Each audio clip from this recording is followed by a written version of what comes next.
हे जे पहिलं सत्र आहे द्वितीय वर्ष विज्ञान या वर्गासाठी मराठी या अभ्यासपत्रिकेच्या अनुषंगाने उपयोजित मराठी या शीर्षकाखाली हा अभ्यासक्रम आपल्याला समजून घ्यायचा आहे, तो अभ्यास पूर्ण करायचा आहे। याचे जो काही संकेतांक आहे तो संकेतांक आहे AECC2A हा त्याचा संकेतांक असेल। पहिल्या सत्रामध्ये उपयोजित मराठी या शीर्षकाखाली जो अभ्यासक्रम विद्यापीठाने नेमलेला आहे किंवा विद्यापीठाचा जो मराठी अभ्यास मंडळ आहे या मंडळाने अभ्यासक्रम नेमलेला आहे, त्या अभ्यासक्रमाची नेमकी रूपरेषा काय आहे ही रूपरेषा आपण समजून घेत आहोत। ही रूपरेषा समजून घेताना किंवा अभ्यासक्रम तयार करत असताना या अभ्यासक्रमाची काही उद्दिष्ट असतात। कारण हा जो अभ्यासक्रम आहे हा अभ्यासक्रम द्वितीय वर्ष कला या वर्गामध्ये शिकणारे जे काही द्वितीय वर्ष विज्ञान या वर्गामध्ये शिकणारे जे काही विज्ञान विभागाचे विद्यार्थी आहेत, हा विज्ञान विभागाचा विद्यार्थी डोळ्यासमोर ठेवून नजरेसमोर ठेवून हा अभ्यासक्रम निर्माण केलेला आहे किंवा अभ्यासक्रमाची उभारणी केलेली आहे।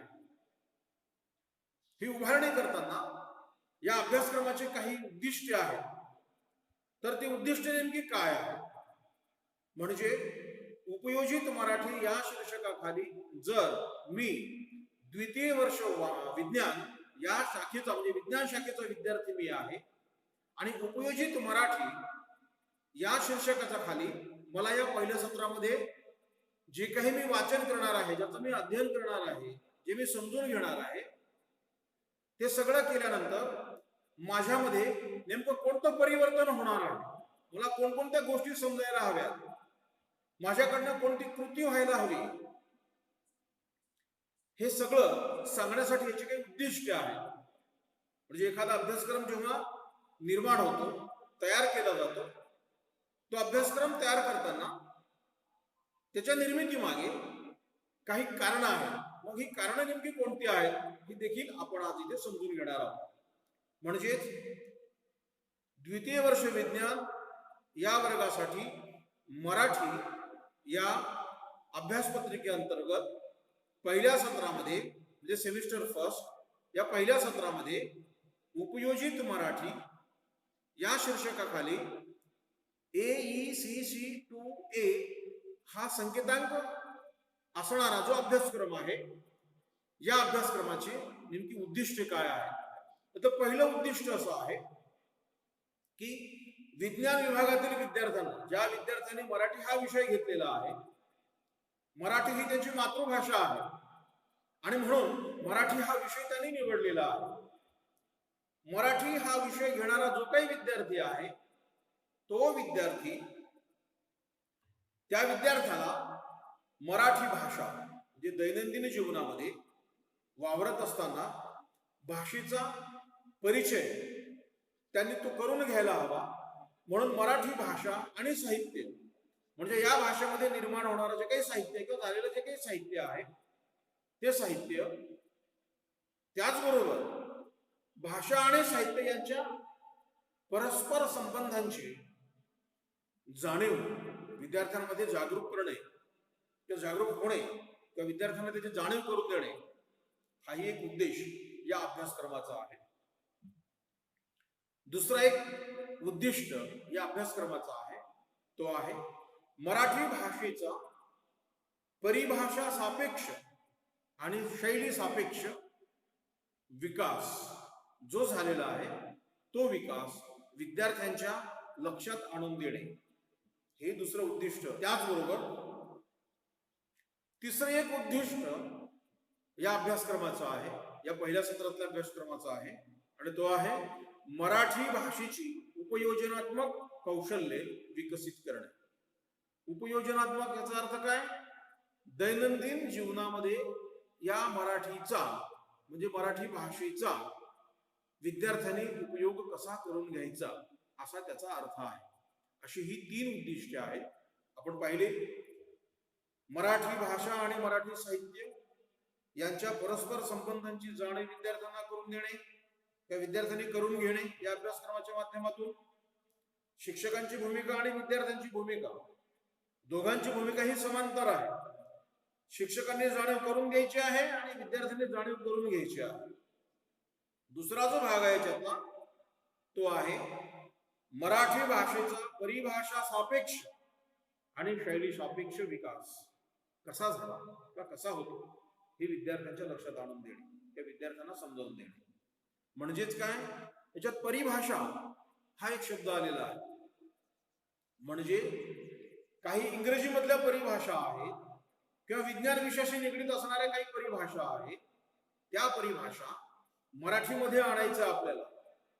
म्हणजेच काय, ज्या विषयाचं मी अध्ययन करणार आहे, ज्या विषयाचा मी अभ्यास करणार आहे, तो विषय मी ज्या समाजाचा घटक आहे त्या समाजातील सर्वसामान्य माणसाला समजेल अशा पद्धतीनं त्या परिभाषेचं रूपांतर मी माझ्या भाषेत करणार आहे. म्हणजे ही जबाबदारी विद्यार्थ्यांची आहे. म्हणून मराठी भाषेचा परिभाषा सापेक्ष विचार करणे म्हणजे विद्यार्थ्यांना तो विचार करायचा आहे. शिक्षक त्याला फक्त मार्गदर्शन करतील त्या संदर्भामध्ये. म्हणून मराठी भाषेच्या परिभाषा सापेक्ष, सापेक्ष म्हणजे परिभाषेशी निगडीत असणे. म्हणजे परिभाषा काही इतर भाषेमध्ये असते, उदाहरण इंग्रजीत ही भाषा आपण समोर डोळ्यासमोर ठेवूया. म्हणजे इंग्रजीमध्ये असणाऱ्या विज्ञान विषयक ज्या ज्या काही परिभाषा आहेत त्या सगळ्या परिभाषा मराठीमध्ये आणणे, या परिभाषांचा विद्यार्थ्यांना परिचय करून देणे. त्याचबरोबर शैली म्हणजे स्टाईल, इंग्रजीमध्ये त्याला स्टाईल म्हणतात, मराठीमध्ये त्याला रीती, लकब, पद्धती, रीती, लकब, पद्धती किंवा आविष्कार. म्हणजेच काय, समजा आता मी एक शिक्षक म्हणून तुमच्या समोर मी आविष्कृत होतो आहे, मी तुमच्याशी संवाद साधतो आहे. मग मी हे जे संवाद तुमच्याशी साधतो आहे या संवादाची पद्धती काय आहे, त्याची शैली काय आहे, त्याची रीती काय आहे, लकब काय आहे माझी, बरोबर.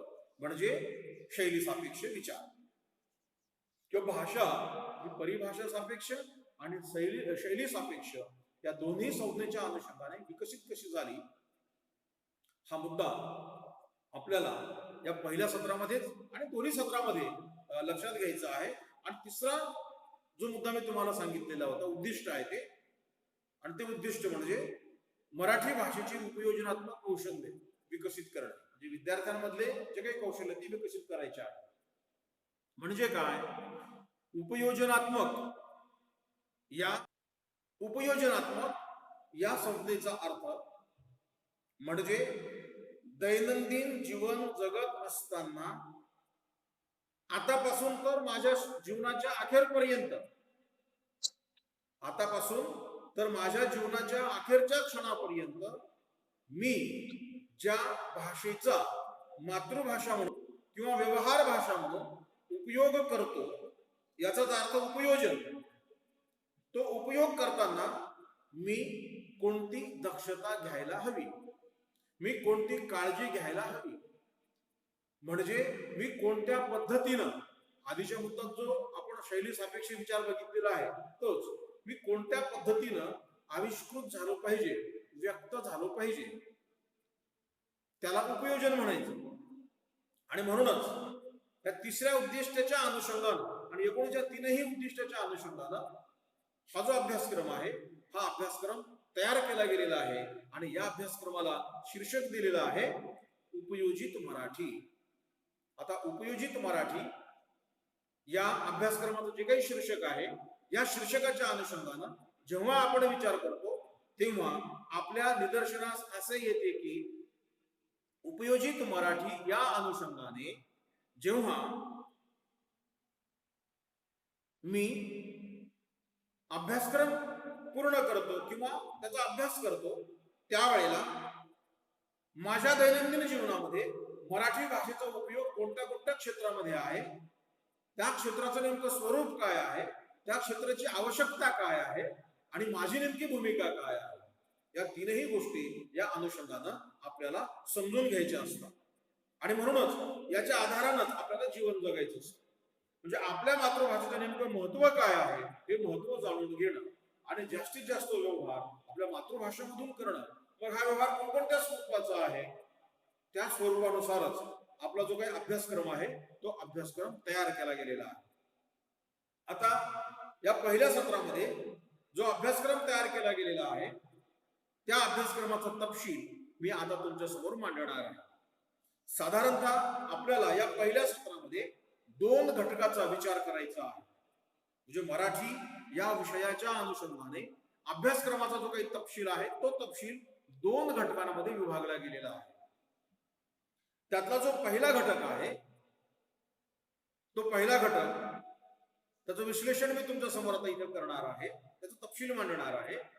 त्या पहिल्या घटकामध्ये एकूण 4 उपमुद्दे आपल्याला आहेत.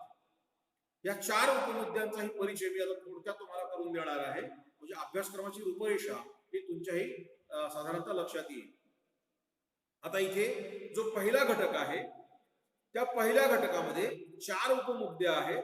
त्या 4 उपमुद्द्यांपैकी पहिला जो मुद्दा आहे तो मुद्दा आहे भाषा आणि जीवन व्यवहार. म्हणजे माझी मातृभाषा आणि माझं जीवन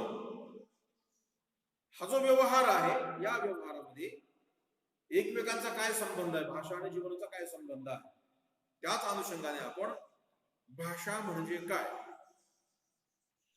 शास्त्रीय, व्यवहार, साहित्य या अनुषंगाने भाषेचं नेमकं महत्व काय आहे का या तीनही क्षेत्रामध्ये म्हणजे शास्त्रीय क्षेत्र, व्यवहार क्षेत्र आणि साहित्य क्षेत्र या तीनही क्षेत्रामध्ये भाषेचा उपयोग कसा होतो, भाषेचा वापर कसा होतो हे आपल्याला समजून घ्यायचं आहे.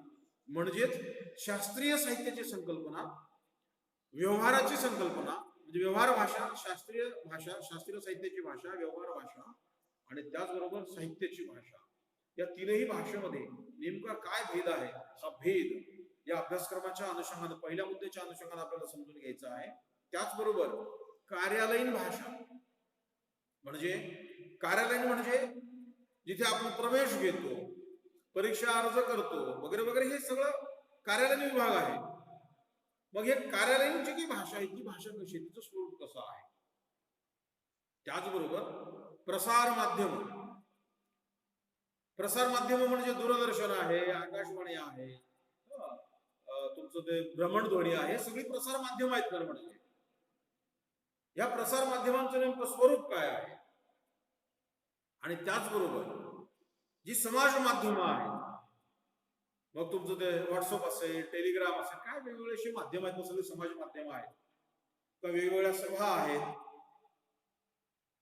वेगवेगळ्या बैठका आहेत, ही सगळी समाज माध्यमच आहेत. मग ह्या सगळ्या समाज माध्यमांचं, प्रसार माध्यमांचं नेमकं स्वरूप काय आहे आणि त्याच्यामध्ये वापरली जाणारी जी काही भाषा आहे त्या भाषेचं नेमकं स्वरूप काय आहे याचा आपल्याला परिचय करून घ्यायचा आहे. म्हणजेच भाषा आणि जीवन व्यवहार,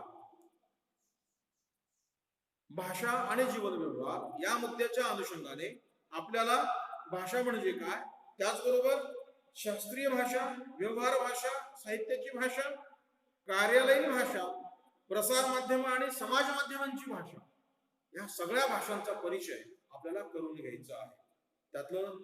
त्यातील जी काही साम्यता आहे ती साम्यता कुठली आहे, कोणत्या पातळीवरची आहे आणि त्याच्यामध्ये भेद आहे तर तो भेद कोणता आहे हा भेदही आपल्याला या पहिल्या घटकाच्या पहिल्या उपमुद्द्याच्या अनुषंगाने आपल्याला समजून घ्यायचा आहे.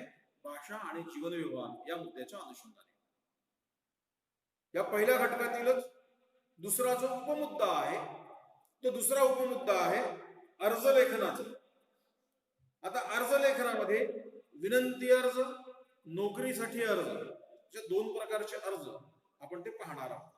आता विनंती अर्जामध्ये अनेक प्रकारचे अर्ज असतात, अनेकदा अनेक प्रकारे आपल्याला विनंती करायची असते.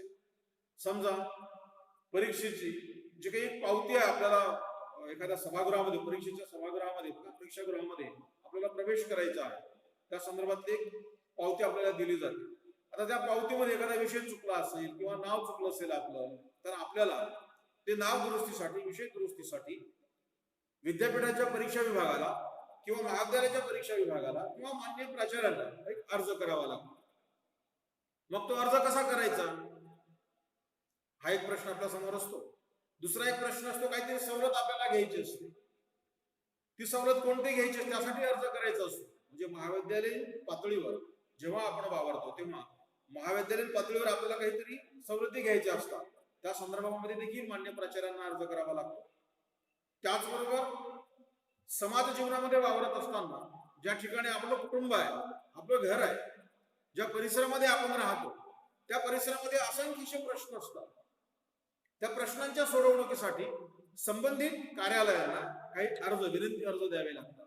मग त्याचे नेमके स्वरूप कसे असतात, हे सगळे स्वरूप आपल्याला या अर्ज लेखनाच्या माध्यमातून स्पष्ट करायचे आहेत, समजून घ्यायचे आहेत. खरं म्हणजे स्पष्ट करण्यापेक्षा आपल्याला ते समजून घ्यायचं आहे आणि तेही प्रयोगानिशी समजून घ्यायचं आहे. त्याला प्रॅक्टिकली म्हणूया आपण. म्हणजे वरवरचं काही समजून घ्यायचं नाही. कारण बऱ्याच वेळेला प्रश्न असा निर्माण होतो की विद्यार्थ्यांना जर अर्ज लिहायला सांगितलं तर विद्यार्थ्याला अर्ज लिहिता येत नाही. महाराष्ट्रातील पदवी प्राप्त केलेला, म्हणजे कुठली पदवी असू दे, मग ते BA, BCom, BSc काय असू त्याला काय करायचं ते, कुठलीही पदवी त्याला संपादन करू दे, अशा विद्यार्थ्याला जर आपण सांगितलं की अमक्या अमक्या विषयाचा अर्ज कर, तर त्याला अर्ज करता येत नाही. आता महाविद्यालयीन पातळीवर देखील बऱ्याच वेळेला विद्यार्थ्यांशी संपर्क येतो. विद्यार्थी अर्ज करतात. समजा एखाद्या विद्यार्थ्याला मराठी विषय नको, इंग्रजी विषय हवा, या संदर्भामध्ये मान्य प्राचार्यांनी अर्ज करतात. विद्यार्थी आमच्याकडे तसा अर्ज कसा करायचा.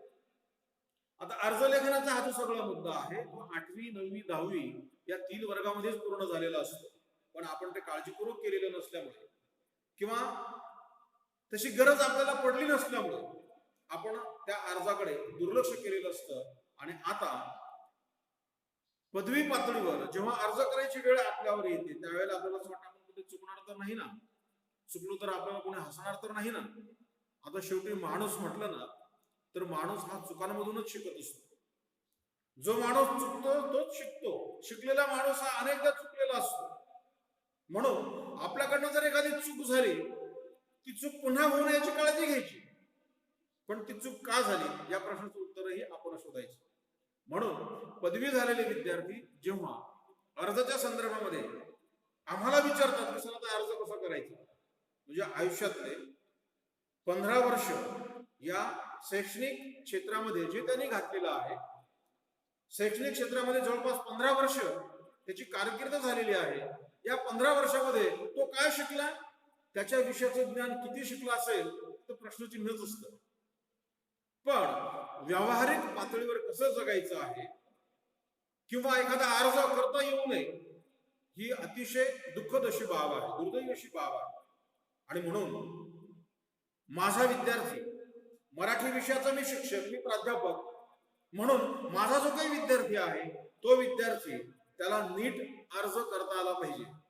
मग या अर्ज लेखन म्हणजे काय असतं, या अर्जाचं स्वरूप कसं असतं, अर्ज कोणाला करायचं असतं, त्याची काही पद्धत आहे का, या सगळ्या गोष्टी मी माझ्या विद्यार्थ्यांना समजून सांगणार आहे. म्हणजेच काय, पुढे माझा विद्यार्थी अर्ज लेखनामध्ये कुठेही कमी पडता कामा नये किंवा दैनंदिन जीवनामध्ये वावरत असताना ज्या असंख्य समस्या त्यांना भेडसावतात, या समस्या सोडवणुकीसाठी वेगवेगळ्या क्षेत्रीय कार्यालयामध्ये त्याला अर्ज करावे लागतात, त्याला तक्रार करावी लागते. थोडक्यात हे त्यांनी कसं करायचं हेही विद्यार्थ्यांनी या अभ्यासक्रमाच्या माध्यमातून आम्ही समजून सांगणार आहे. विद्यार्थ्यांकडनं ते करून घेणार आहोत थोडक्यात. म्हणजे जे अर्ज लेखनामध्ये विनंती अर्ज आणि दुसरा आहे नोकरीसाठी अर्ज. आता पदवी प्राप्त केल्यानंतर नोकरीची गरज असते. मग नोकरीची गरज असताना मला अर्ज करायचा असतो. मग नोकरीसाठी अर्ज करताना म्हणजे विनंती अर्ज आणि नोकरी अर्ज या दोन्हीमध्ये भेद आहे.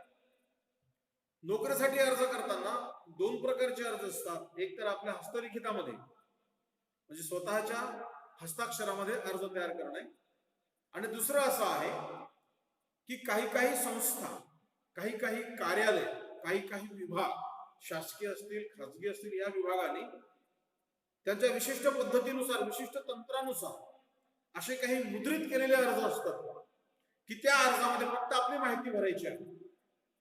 आता उदाहरणार्थ, तुम्ही जेव्हा प्रवेश घेतला, प्रवेश घेताना प्रवेश अर्ज होता बा, तो छापलेला आहे, म्हणजे मुद्रित केलेला आहे, छापलेला आहे.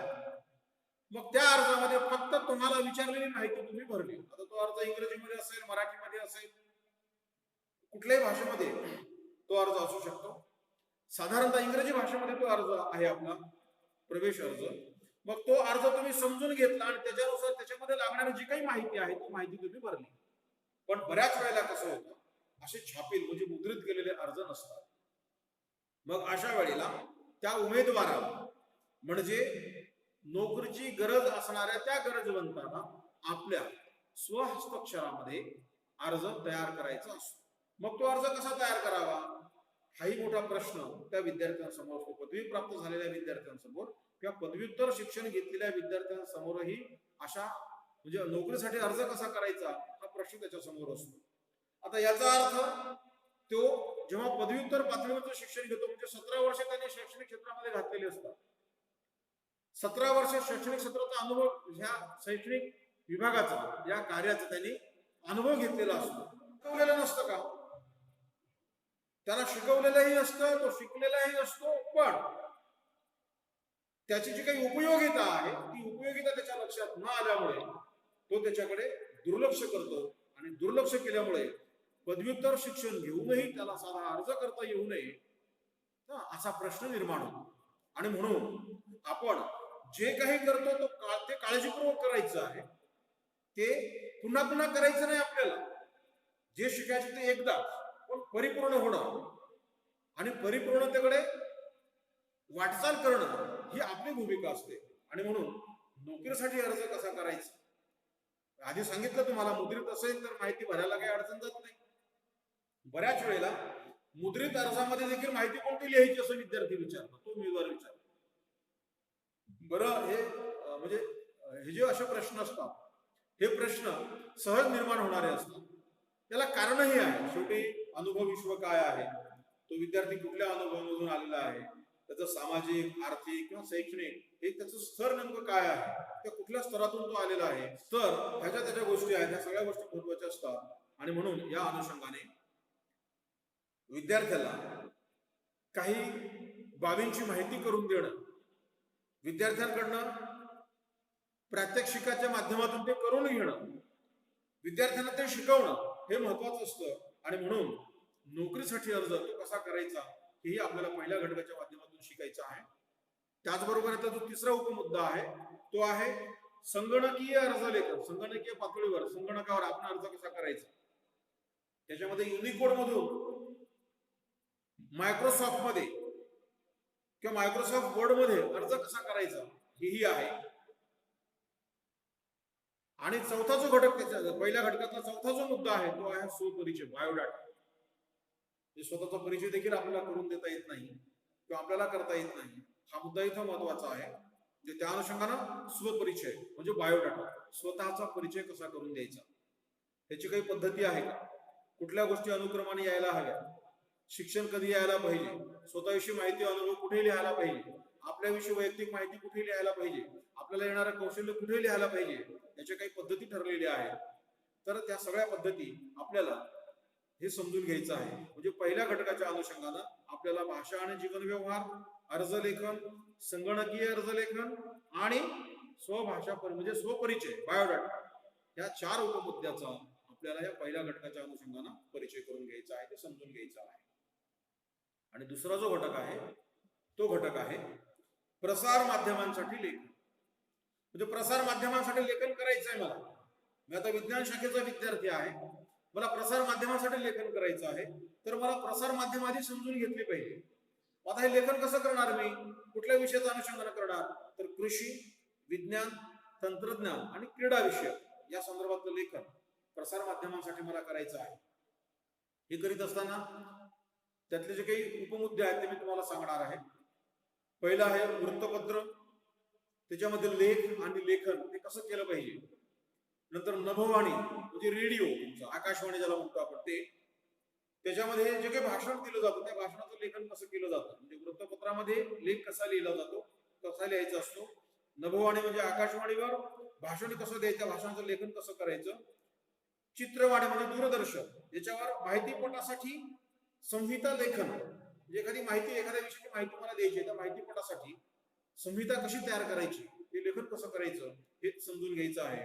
महाजाल म्हणजे इंटरनेटवर ब्लॉग कसे तयार करायचे, ब्लॉग त्याचं लेखन कसं करायचं, त्या सगळ्या गोष्टी तुम्हाला माहित असतात. पण तरीही त्याच्या खोलात जाऊन अतिशय सूक्ष्म ते सूक्ष्म जो भाग आहे, जो काही भाग आहे तो भाग आपल्याला समजून घ्यायचा आहे. त्याचबरोबर आणखी एक उपमुद्दा याच्यामध्ये आहे आणि तो आहे नवसमाज माध्यमांसाठी लेखन. जे समाजातले जे काही माध्यम आहेत, नवसमाज माध्यम आहेत, त्याच्यामध्ये फेसबुक आहे, ट्विटर आहे, या संदर्भामध्ये लेखन कसं करायचं. आता तुम्ही या म्हणजे वृत्तपत्र असेल, आकाशवाणी असेल, दूरदर्शन असेल, याच्या लेखनाचं जे काही स्वरूप आहे याच्यामध्ये लेखन तुम्ही केलं असेल काही सांगता येत नाही. पण महाजाल म्हणजे इंटरनेटला ब्लॉग जे आहे त्या ब्लॉगचं लेखन कसं करायचं, त्याची निर्मिती कशी करायची हे तुम्हाला बऱ्यापैकी माहित आहे. आणि त्याचबरोबर फेसबुक, ट्विटर हे काही नवसमाज माध्यम आहेत, याच्यावरही बऱ्यापैकी तुम्ही माहिती संकलन केली असेल, प्रसारित केली असेल, या सगळ्या गोष्टी तुम्हाला माहित आहेत. पण तरीही त्यातले जे काही बारकावे आहेत हे बारकावे आपल्याला या अभ्यासक्रमाच्या अनुषंगाने समजून घ्यायचे आहेत. आणि हे सगळं समजून घेतानाच आपल्याला हा अभ्यासक्रम पूर्ण झाल्यानंतर मला या अभ्यासक्रमातून काय काय शिकायला मिळालं, माझ्या जीवनोपयोगी काय काय आहे, माझ्या जीवनामध्ये जो उपयोग मी कुठे कुठे करू शकतो आणि तो करायला पाहिजे. म्हणजेच काय, विद्यार्थ्यांनी स्वावलंबी व्हावं हा त्याच्या मागचा एक हेतू आहे. म्हणजे पदवी प्राप्त केल्यानंतर नोकरीसाठी अर्ज करायचा आहे, कोणाला विचारायची गरज नाही, मला स्वतःच अर्ज करता आला पाहिजे. इथपर्यंत इतकं सक्षम आपल्याला या अभ्यासक्रमाच्या अनुषंगानं व्हायचं आहे. तर साधारणतः या पहिल्या सत्राच्या अनुषंगाने जेव्हा मला मराठीचा अभ्यास करायचा आहे त्यावेळेला माझ्यामध्ये कोणकोणत्या क्षमता यायला पाहिजे, त्यानुसारच म्हणजे विद्यार्थी म्हणून माझ्यामध्ये कोणकोणत्या क्षमता यायला पाहिजे, याच पद्धतीनं हा अभ्यासक्रम तयार करण्यात आलेला आहे. त्यामध्ये माझ्या दैनंदिन व्यवहारातील भाषा आहे, माझं जीवन आहे, त्याचा परस्पर संबंध काय आहे, अर्जलेखन, संगणकीय अर्जलेखन आणि बायोडाटा, स्वतःचा परिचय कसा करून द्यायचा. दुसरा घटक आहे प्रसार माध्यमांसाठी लेखन, आणि याच्यामध्ये आहे वृत्तपत्र, आकाशवाणी, दूरदर्शन, त्याचबरोबर इंटरनेट म्हणजे महाजाल आणि नवसमाज माध्यम जी आहेत म्हणजे फेसबुक, ट्विटर, व्हॉट्सअप वगैरे हे सगळे नवसमाज माध्यम आहेत. याच्यावरचं जे काही लेखन आहे ते लेखन कसं करायला हवं ही गोष्ट आपण समजून घेणार आहोत. या लेखनाच्या माध्यमातून आपल्याला एक परिपूर्णता लाभणार आहे. आज आपण परिपूर्णच आहोत नाही असं नाही, पण आपल्याकडनं होणाऱ्या काही चुका असतात, त्या चुका का होऊ नये, मग त्यासाठी कुठली दक्षता घ्यावी, या अनुषंगानेच हा संपूर्ण जो काही अभ्यासक्रम आहे तो अभ्यासक्रम तयार करण्यात आलेला आहे. आणि या अभ्यासक्रमाच्या माध्यमातून आपल्याला आपल्या मातृभाषेमध्ये अधिकाधिक सक्षम व्हायचं आहे, मातृभाषेमधनं व्यवहार करायचा आहे. आणखी एक महत्वाची जबाबदारी विज्ञान शाखेतील विद्यार्थ्यांवर आहे की हा विद्यार्थी ज्या समाजाचा घटक आहे त्या समाजापर्यंत त्यांनी विज्ञान शाखेचं घेतलेलं जे काही ज्ञान आहे ते ज्ञान समाजाच्या भाषेपर्यंत म्हणजे माझ्या मातृभाषेपर्यंत ते ज्ञान मला द्यायचं आहे. सगळ्यात मोठी जबाबदारी विज्ञान शाखेतील विद्यार्थ्यांवर आहे. आणखी या निमित्ताने एक मुद्दा तुम्हाला मी सांगेन की विद्यार्थी म्हणून जे आपण शिक्षण घेतो ते खर्चिक असतं. जो काही वर्षभराचा खर्च आहे त्या खर्चापैकी एक 10 ते 15% किंवा 25% खर्च आपलं कुटुंब आपल्यासाठी करतं, पण 75% जो पैसा आहे आपल्यावर जो खर्च होतो 75%, तो 75% समाजातला पैसा आहे. मी घटक म्हणून समाज मला शिकवतो आणि म्हणून समाजाने जी माझ्यावर इन्व्हेस्टमेंट 75% इन्व्हेस्टमेंट केलेली आहे, म्हणजे 75% पैसा माझ्या शिक्षणावर समाजाने लावलेला आहे. म्हणून सगळ्यात मोठी जबाबदारी जी आहे ती माझ्या समाजाची माझ्यावर आहे. माझ्या कुटुंबाची 25% आहे म्हणजे आहेच, ती तर आहेच, पण सगळ्यात मोठी जबाबदारी ती माझ्या समाजाची आहे. म्हणून मी माझ्या समाजाचं काहीतरी देणं लागतो. मग हे देणं लागत असताना मग मी ती परतफेड करणार आहे का? नाही. माझ्याकडून विद्यार्थी म्हणून पुढेही जेव्हा मी नोकरी करतो आहे तरी माझ्याकडून सामाजिक ऋण फेडता येत नाही मला, कारण ते फार मोठं असतं. पण तरीही मी हे जीवन जगत असताना, सामाजिक पातळीवर जीवन जगत असताना, मी माझी नोकरी करत असताना मी प्रामाणिकपणे सगळा व्यवहार केला पाहिजे. माझी नैतिकता मी सांभाळली पाहिजे. मी कोणाचंही शोषण करता कामा नये, कारण ती माझीच माणसं आहे. मी माझ्या माणसाचं शोषण करायचं, मी माझ्या माणसाचं कधीही शोषण करायचं नाही. ही गोष्ट ही आपल्याला नैतिकता या मुद्द्याच्या अनुषंगानं आपल्याला कळते. आणि म्हणून जेव्हा कधी मी समाजाच्या किंवा समाजाच्या इतर क्षेत्रामध्ये एक अधिकारी म्हणून, एक शास्त्रज्ञ म्हणून, एक व्यक्ती म्हणून जेव्हा जगेल, एखादं पद जेव्हा मी भूषवेल, त्यावेळेला मी माझ्या समाजाचं शोषण करणार नाही, कारण माझ्या समाजानेच मला शिकवलेलं आहे. म्हणजे माझ्या शिक्षणावर खर्च मी शिकलेलो आहे स्वतः, पण समाजाने खर्च केलेला आहे. म्हणून ती जाणीव, सामाजिक पातळीवरची जाणीव आपल्यामध्ये असणं हे अतिशय महत्वाचं आहे. आणि म्हणून मी माझ्या समाजाची दिशाभूल करणार नाही, मी माझ्या समाजाचं शोषण करणार नाही, या विश्वामधल्या कुठल्याही माणसाचं मी शोषण करणार नाही, कुठल्याही माणसाची दिशाभूल करणार नाही. त्याचं कारण काय? कारण त्या माणसानेच मला टॅक्सच्या माध्यमातून, कराच्या माध्यमातून माझं शिक्षण केलेलं आहे, माझ्या शिक्षणावर खर्च केलेला आहे. ही जाणीव या विज्ञान शाखेतील, सगळ्याच शाखेतील विद्यार्थ्यांमध्ये असायला हवी. आणि म्हणून जेव्हा केव्हा पुढचं आयुष्य जगत असताना आपल्याला संपूर्णतः 100% नैतिकता ही गोष्ट आपल्याला पाळता आली पाहिजे. आणि म्हणूनच ही गोष्ट पाळत असताना समाजाची दिशाभूल होणार नाही, समाजाचं शोषण होणार नाही. याही गोष्टी आपण या गोष्टीकडे आपण लक्ष द्यायला पाहिजे. आणि त्या अनुषंगानं आपल्या व्यक्तिमत्वाचा आपण विकास करायला पाहिजे. याच माध्यमातून साधारणतः हा जो अभ्यासक्रम आहे आपला पहिल्या सत्रातला, तो अभ्यासक्रम आहे. आता परीक्षेचं स्वरूप नेमकं काय असणार आहे तेही या निमित्तानं मी तुम्हाला सांगेन.